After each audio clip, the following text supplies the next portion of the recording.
Hey, welcome to On the Nose. I wanted to say Happy New Year for whatever that's worth. It's kind of an arbitrary thing since yesterday is, not actually really any different than today.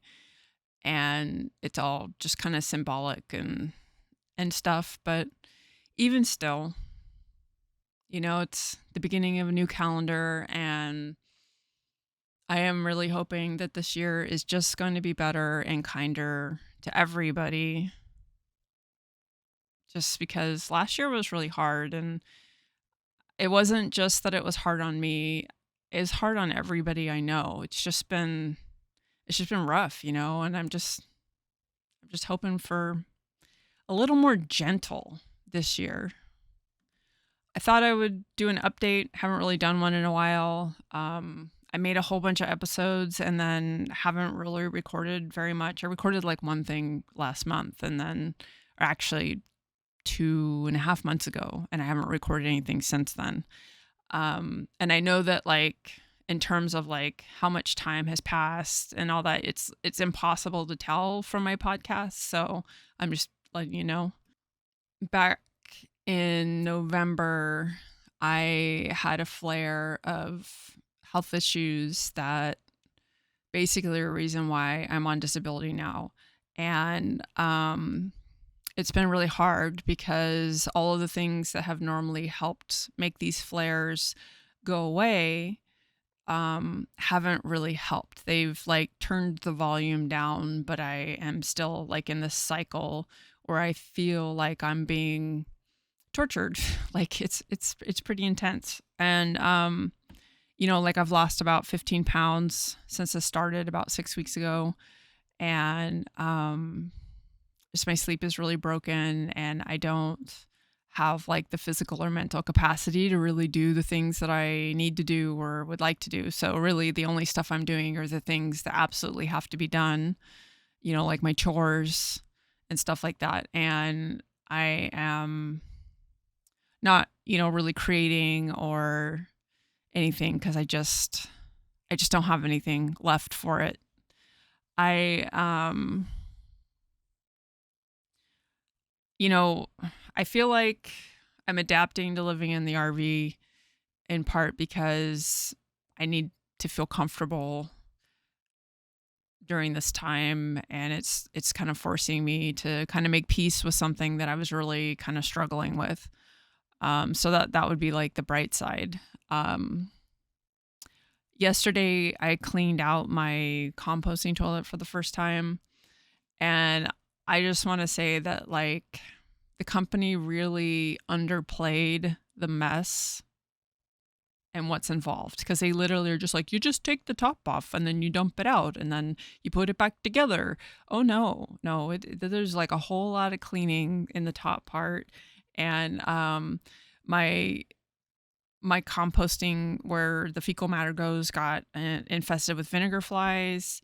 The company says to spritz with a vinegar mix to kind of like keep the pee from like creating crystals on the plastic, and that attracted the flies. And then they got into the bin because every time I go pee, the stuff like it like overflows into the back part, because the composting toilet, it separates out the pee and the poop. So that's the reason why there isn't really much of a smell, is because there's no moisture to make things smell. But it like gave a breeding space for the flies. I have emailed the company and asked them if they have a fix for this issue, because it's quite apparent that the toilet was designed and tested mainly by men. There's just several things about it that are just not female friendly, and one of them is that if you have a flow of urine from higher up, that it doesn't just go down into the holes to drain into the bottle, but it whooshes back over this tiny lip that's just not high enough, and the pee will then go into the area that it's not supposed to go. So the only way to really stop it is to control the flow, which means like tensing your muscles, which isn't good for the pelvic floor, and I'm not going to do that. I worked with a pelvic floor therapist for many years to fix tension issues, and I'm not planning on, making those issues worse because of poor design. And I know I just jumped right into the poop talk, but it's how I do. It's how I do.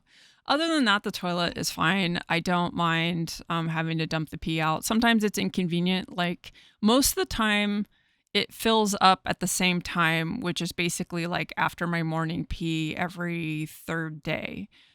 Every now and again, I reach the full point when it's dark out, and it's really dark out here. I don't feel like going out there. I need to get like a headlight because holding my phone and then pouring out the pee would not be feasible. But if I had like a headlamp, then I'd be hands free, right? So I totally need to invest in one of those.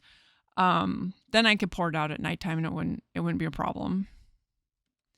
I had to get a new water heater, which costs about $1,600. It was $700 and something for the water heater itself. And then the rest of it was labor. The labor was $950 because you can't hire like a regular old handyman contractor person to come work on an RV. You got to hire an RV tech, and they charge a fuck ton of money, and they don't care if your income is only $1,600 a month. They just take all your money. And my furnace is currently at the RV tech's house because my furnace was misbehaving as well. So I got a new motor and a new blower and a new fan. And then when he opened it up, it was full of little wasp nests, which I had read online is pretty much the primary cause of furnace issues. So I'm basically going to have a new furnace. And the motor was like $400. A couple of years ago, they were $200. They just like inflation. And, but the labor is going to be, who knows how much, because I don't even know, with him cleaning it out and all that shit. And then he has to bring it back, and he charges to drive out here. He charges like $150 to drive out here. So yeah, but after that, I think like that's kind of it for anything major. Everything else, like I can either do or my son can help me do, because right now I just don't feel well enough to do stuff. And the other big repair that needs to be done is the slide out seals. Right now there is a tarp over that, and I am planning on just leaving the tarp there. It's a heavy duty tarp. Weather, it tends to be, not too bad here. So I think that I can get through another winter with the tarp on there. And just try to save up, because right now I feel like I'm in this position where any money that's left after I pay for like my necessities is just going into a pot to pay for fixing the RV. I accrued, after spending all the money that I did to get the RV and then raising, $8,000 to fix the suspension on the RV. After that, I spent another $10,000 on the RV, which all went on to credit cards. And I'm frugal, but there's just no getting around the cost of things. A friend of mine has just amazingly helped me by co-signing a loan so I could consolidate all of that debt and make meaningful payments. Like I'm paying more than the principal, and should be able to have it paid off in about 2 years. It's a 5-year loan. But like, it just, yeah, I'm not paying rent where I'm at, which is amazing, but there's hardly anything left over.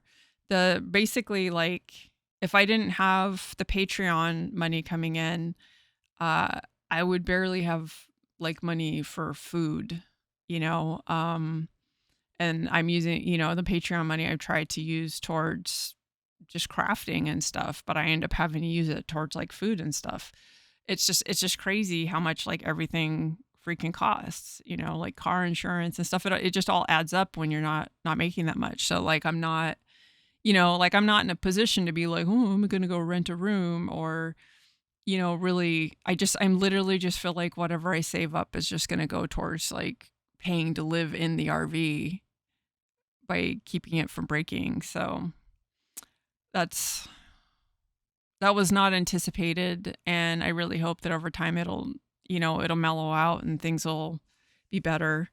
But, yeah, right now there are like little flies all over the place because, I cleared out the toilet yesterday and it had been infested and they escaped and I came home. I went out, I went for a walk, caught some Pokemon this afternoon, which was really nice. Then I got like dinner with my friend and I had a little salmon, a little bit of rice, not a lot. I can't eat very much. Um, and I came home and my coffee cup was just covered in these little flies. So that was the only food thing for them to have access to that is no longer there. So all those motherfuckers are gonna starve. So back to my health issues that I kind of mentioned in the beginning. Um, it seems, if I'm being optimistic, that the issue is my gallbladder and that it has been my gallbladder for a decade now. There is a possibility that some of my symptoms that are happening at the same time that have flared are not related to my gallbladder and are like secondary, either from the mast cell stuff or whatever. But there's a real possibility that pretty much all of these symptoms are directly related to my gallbladder, and I never suspected that. Um, you know, the first couple of ER trips that I did when I first got sick, they would look at my gallbladder and the ultrasound because of where my pain was. But the, all of my symptoms were just weird. They didn't sound anything like gallbladder symptoms except for the pain. And the thing is that after a couple of weeks of not eating, the pain would get better, but the other symptoms would remain for a while. And then eventually they would settle down as long as I didn't eat much. And the first year, I hardly ate. Like I would have like a little bit of broth or like white rice, or like I did elemental formula, which is just like amino acids. And that would be kind of it. You know, when I tried to eat real food, sometimes I'd be okay for like a day or two, and then it would start to get bad again. And I tried like elimination diets, but the one thing that I never tried was just eliminating fat. And of course, when a gallbladder is angry, fat isn't the only thing that pisses it off. The amount that you eat can piss it off. Raw vegetables can piss it off. It's, you know, there are like lots of things. So, you know, doing like an elimination diet when your gallbladder is inflamed can not be as useful as doing it later once it's settled down a little bit. But like, you know, stereotypically like gallbladders don't do well with a lot of fat, but it's really like anything that's hard to digest. Fat just happens to be, you know, one of them. But I think like what happened is my gallbladder got inflamed, and I don't have traditional gallbladder issues. I don't have gallstones.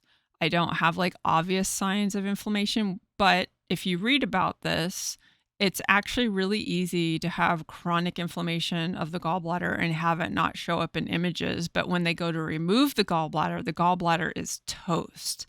So you can't really trust the images when it comes to that. But I never had gallstones, and sorry, I hit the microphone, so that's probably going to be loud.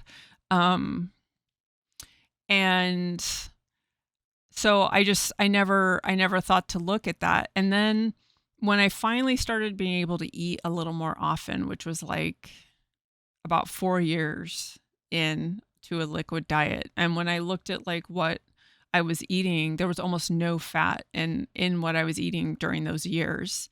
And when I started eating again, I ate very, very healthy. I just had like, like salads and stuff like that. I didn't eat a lot of meat. Very light, very careful with like my fat content.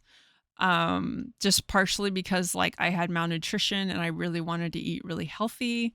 I was eating like tofu and chicken, which I don't even really like chicken, and just basically following a really healthy diet for keeping your gallbladder healthy and happy without doing it on purpose. But then I started having gallbladder pain and I had like gallbladder inflammation. And I had thought that it was from an antibiotic that I was taking because I was having chronic UTIs. And I looked up, I was like, what is going on? Why am I having these symptoms? And that is a rare side effect of that medication. So I just assumed that my gallbladder issues were from that.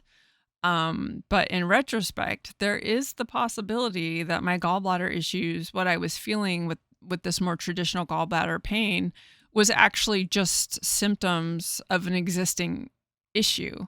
And ever since I had that inflammation, and I did a really intense gallbladder diet for over 6 months, which it was like 5 grams of fat or less per meal. That was hard, by the way, because I love avocado a lot. And I followed that diet. And then ever since then, I've been relatively careful about what I eat. And if I have heavy food too many days in a row, I will get noticeable sharp pains on my right side. And then if I back off the heavy foods, it gets better. And then I just have like really mild kind of like pain that I'm not really good at noticing because I have a lot of pain. So I tend to tune it out. And so the signs have been there, but I kept telling my GI, I was like, hey, my gallbladder has been bothering me. And he was like, you know what? You have all these other issues. Let's just ignore it until it gets worse because removing your gallbladder is going to cause other issues and it's going to be like, a lot. So, I'd like to put that off as long as we can. And now I'm like, what if all these other issues were my gallbladder the entire time? And so we remove my gallbladder and yeah, removing your gallbladder does cause other issues, which a lot of people don't talk about those issues because people don't like to talk about poop. But, that would be significantly less issues than I've been having in the last decade, right? Like for me to just get the shits if I eat the wrong thing. I mean, that I could live with that, especially because you can manage it by not eating too much of the bad things, using digestive enzymes and stuff like that.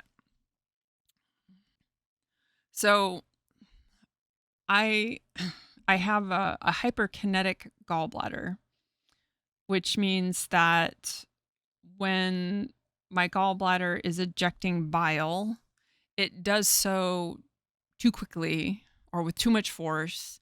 They don't really understand the mechanism behind why this happens, and issues like hypokinetic and hyperkinetic gallbladder is actually not well acknowledged.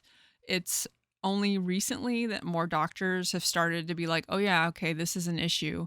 It used to be that if you got a test and it showed hypo or hyper, it would get labeled as normal. And, it's only if you had a doctor who had experience with that would you be able to get the help. And there's no good management for it. Like sometimes when people have gallstones, if they follow a healthy diet, they don't have as many issues and they can put off surgery, or sometimes some people just can live sort of indefinitely like that. But the majority of people, once you start to have gallbladder issues, it's sort of inevitable that they're going to get worse with time. But you can control the symptoms and make it less problematic, by eating healthy.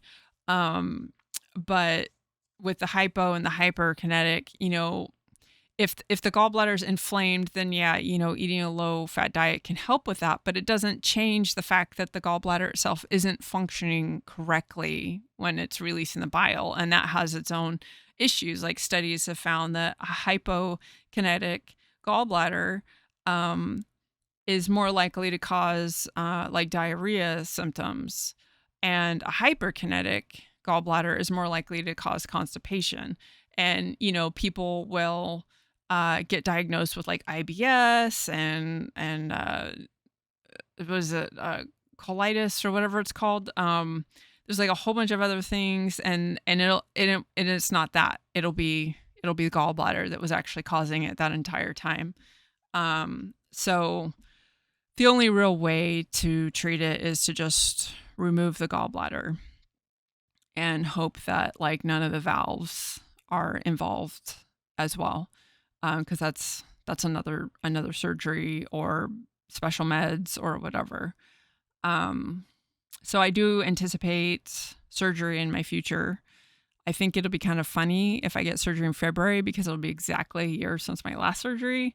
But we will see how it goes. I got my test results a week and a half ago, and I still haven't heard anything from my doctors. I've emailed multiple times, and I'm not really sure what's going on, but they haven't been as proactive or as helpful as I had expected for Stanford. Like, that's the whole reason why I went there was because of these mysterious symptoms that were driving me crazy and made me feel like I was going to die. And um like I was like, if I see a good doctor, they will help, but they're not helping. I can't even get to my actual doctor because he's so busy that I'm working with like the assistants at his office.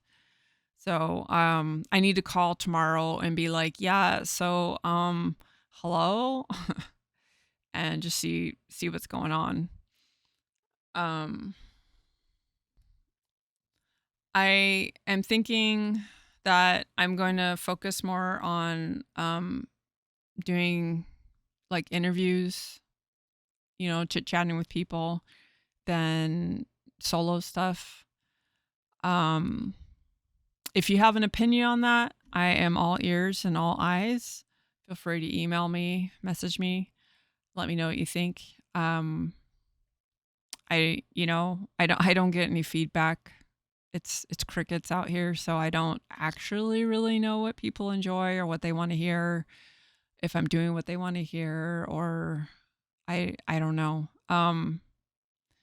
But doing the interviews is fun. It's challenging for me, and so I thought that's something I would focus on, and maybe I'll do a couple of these on occasion, or if there's something specific. I have a bunch of articles saved and stuff that I wanted to talk about, so I definitely will be, visiting those as well.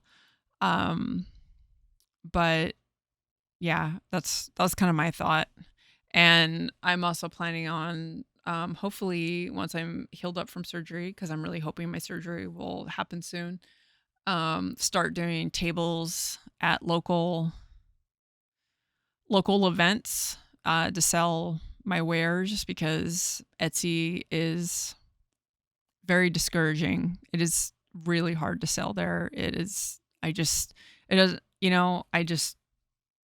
I don't enjoy it. It makes me want to give up. So I need to do something else. And I think that I'll have better luck selling my stuff if I get it in front of people where they can actually see it, because, Etsy's taking my money for advertising, and it's saying that people are seeing my stuff, but I don't think they're actually seeing my stuff. So yeah.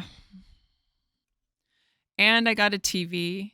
My birthday was last month, and my mom sent me some money, and so I put the money towards, well, part of the money towards getting a TV, because, holiday sales and all that.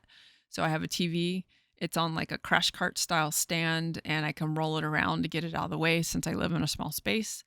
And I don't have the money for it right now, but I am planning on getting the PlayStation Essentials or whatever, so I can play online again and get back into gaming a little bit.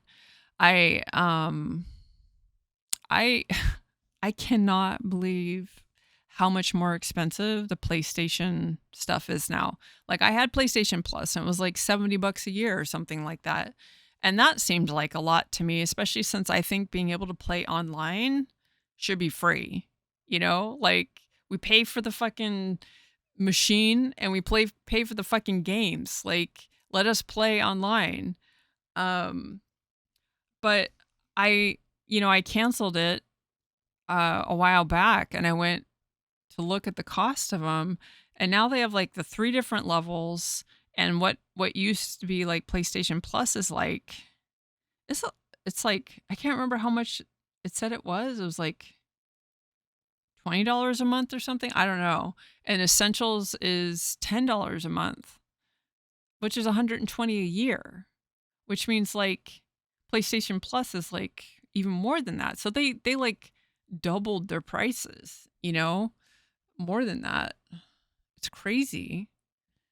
Um it makes me mad. Like I don't want to pay them money because it doesn't seem reasonable for what they're offering. I don't fucking care about the free games or any of that because I only want to play the games I want to play, and they never offer games that I want to play. So I don't care about any of that. The only thing I'm paying for is to play online.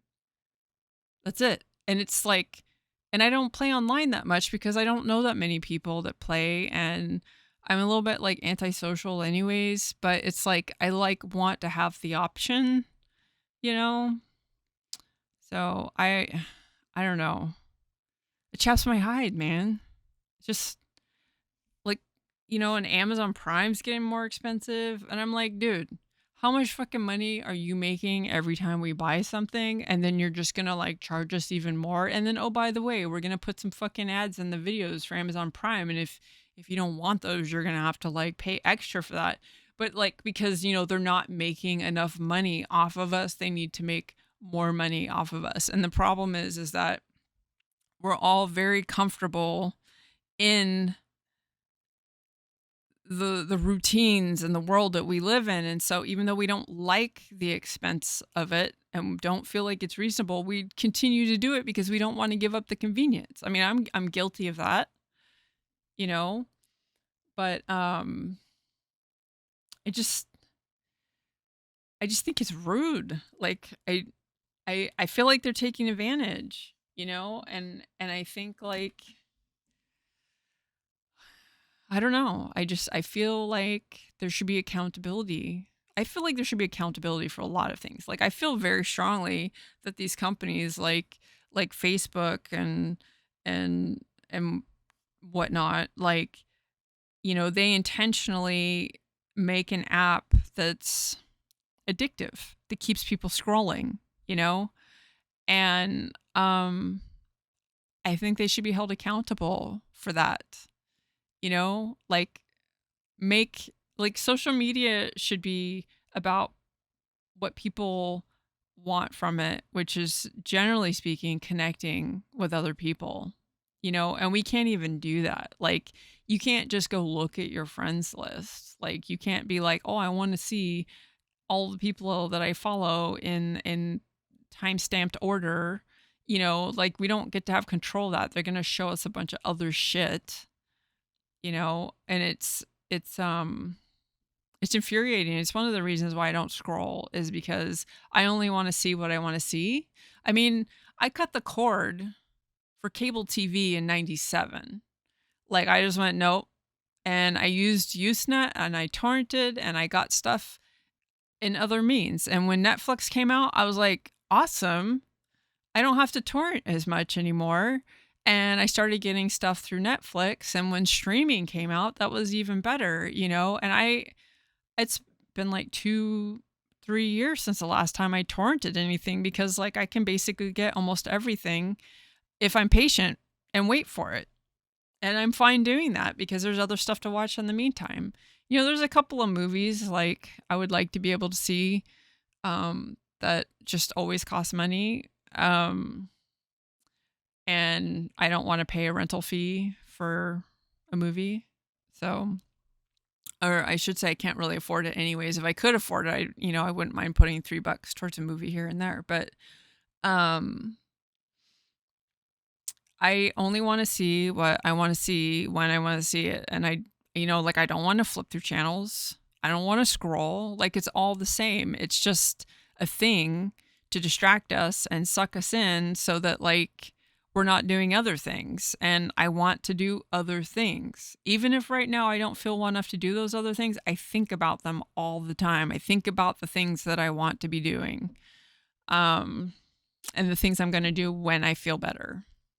So I don't know.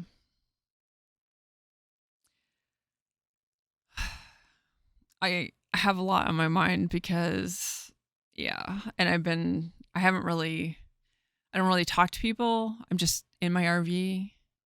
I run errands, but I don't talk to people when I run errands. And I just don't talk to people very much. And the isolation does weird things in my brain. So you're basically just getting a huge dump of noise, and maybe I should record more often so I can get it out of my system, but I don't I don't feel like that's what people want to hear. Like I really I wanted my podcast to have like a shape to it, and I cannot get my brain to do the things to make that shape. Like my ADHD just says no. Like if I did the work required to create that shape, I wouldn't be interested in recording. It's like I need to just dive in and do it and not think too much. And honestly, when I used to love to write, and when I would write stuff, I would spend like weeks thinking about what I was going to write, but I would never write it down. I wouldn't like, plan it out or anything like that. I would just do it like super intuitively off the cuff. And I always got really good grades on my papers.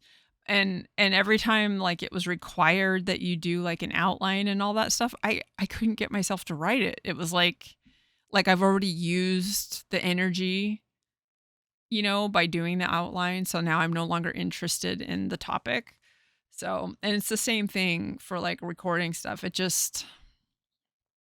I know I've talked about it before, but I just, sometimes I wish that was a little less ADHD.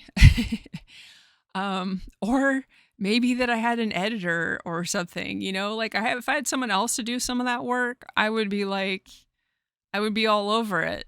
Maybe someday I will be cool enough that someone will want to partner with me and help me like bring some of that shape in, but I don't know. Um,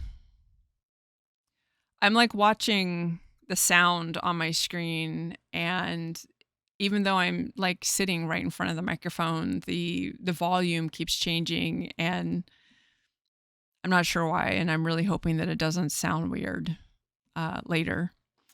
But yeah, anyway, I have been talking at length, at speed, without breathing for like a half an hour. So um I am I'm going to go rest now, and yeah, I wanted to do an update. I wanted to say hello. I wanted to say happy New Year's. And I really hope that you guys will stick around and will enjoy the upcoming episodes that I'm going to be recording with other people. And again, as I have mentioned before, I'm going to mention it again. And you can look in the information underneath the episode as well. You can email me if you have questions or requests or feedback, or just want to be like, hey, I enjoyed listening to this, or hey, this helped me go to sleep, or this was relaxing, or you made me laugh, I spit my coffee, or whatever. You can email me. I will put that in the description. And comments on Spotify do not get to me, unfortunately. So I just cannot access them since I'm not